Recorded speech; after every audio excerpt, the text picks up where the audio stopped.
Rabbit here again. Yeah, we're going to swap out a FlexibleLOM network module. So then of course the question is, what's that? So let's take a look first. So if we have a look at the QuickSpecs and then we just scroll down and then we hit the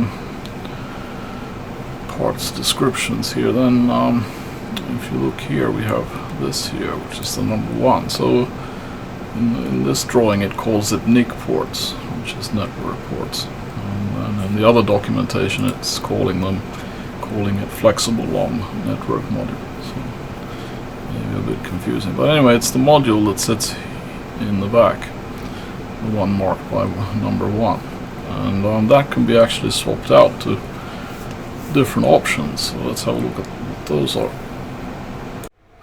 So anyway, you can choose, at least at the time of making this video, and as far as I can see from the documentation, you have 4 different modules you can choose from, and the 2 first are 1 gig 4-port modules, and they do have a different type name here, but I think the only difference I could find is the one has memory, extra memory, buffer memory in it, and the other one doesn't, but the on paper performance figures are identical, so I actually don't think it matters which one of those one has in the unit.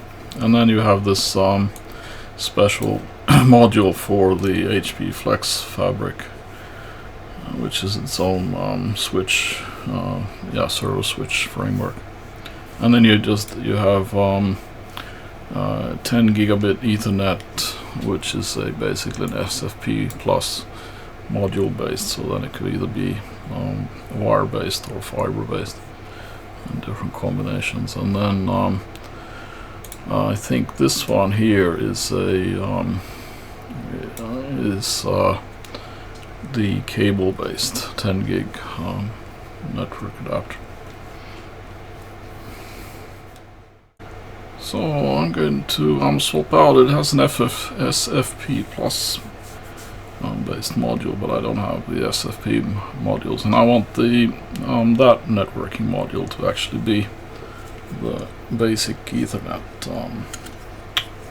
way around, the basic Ethernet FlexLOM module, so that it's as simple and as standardized as possible. So I will have this interface in the rest of the server, because I actually I'm going to install a separate fiber network card, 2-port network cards, so I don't need the SFP. So anyway, but let's have a look on the server. So I hope I positioned the camera well enough that it will capture everything, but anyway, this is the server set at the top of. I got the CPU memory module removed, but you actually don't need to do that with that, just because it was easier to move the box around.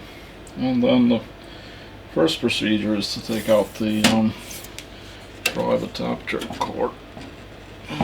It has a few thumb screws which may or may not come open with your fingers.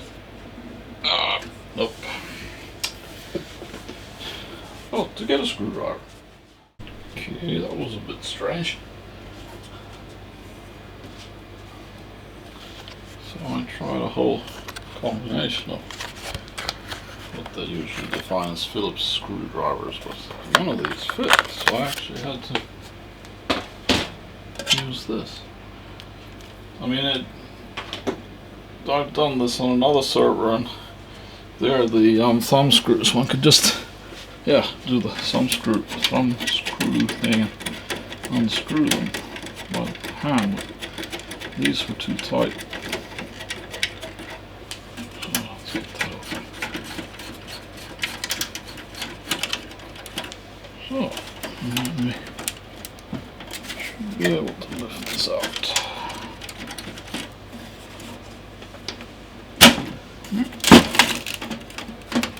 Just to be careful not to foul up any cables and stuff. Okay, so that goes underneath there.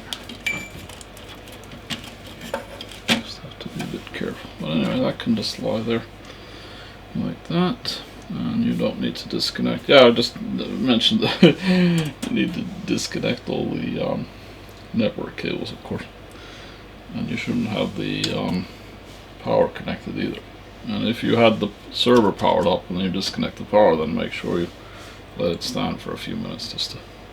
But anyway, here's the existing one, and this should theoretically, one should just be able to unscrew that. This is a thumb screw. Hope I got it in the camera. And then we just pull the existing module out. And as you see, it's SFP plus. Don't need that, so I'm just gonna put a standard Ethernet.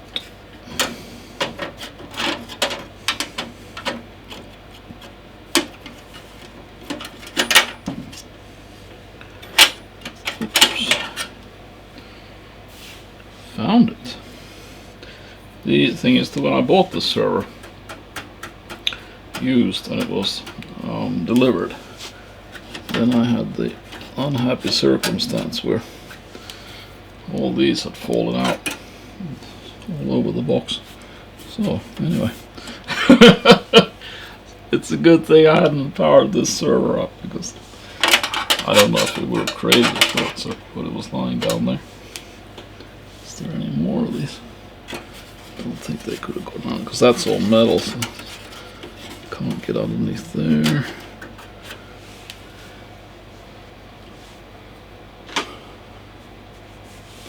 So I'll just cut this out of the video, but I'm just going to have a quick look and see if there is no other covers hanging around anywhere.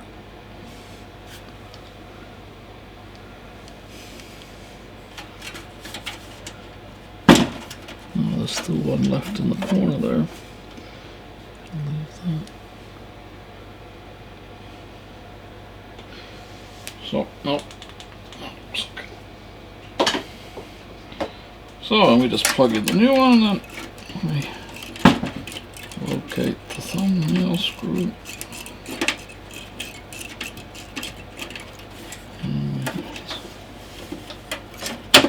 So, yes, plug it in, and then screw the thumb screw in, and now it's installed. And then we have to put this one back in very slowly and carefully, and try not to force the cables.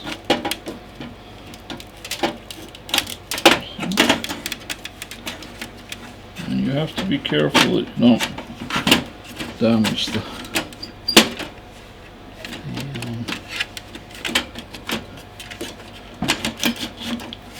FlexLOM module, and make sure cables go back where they're supposed to, and then you plug it in, and then you should be able to screw the thumb screws in, and you don't need to make them super tight like they were. It's good enough.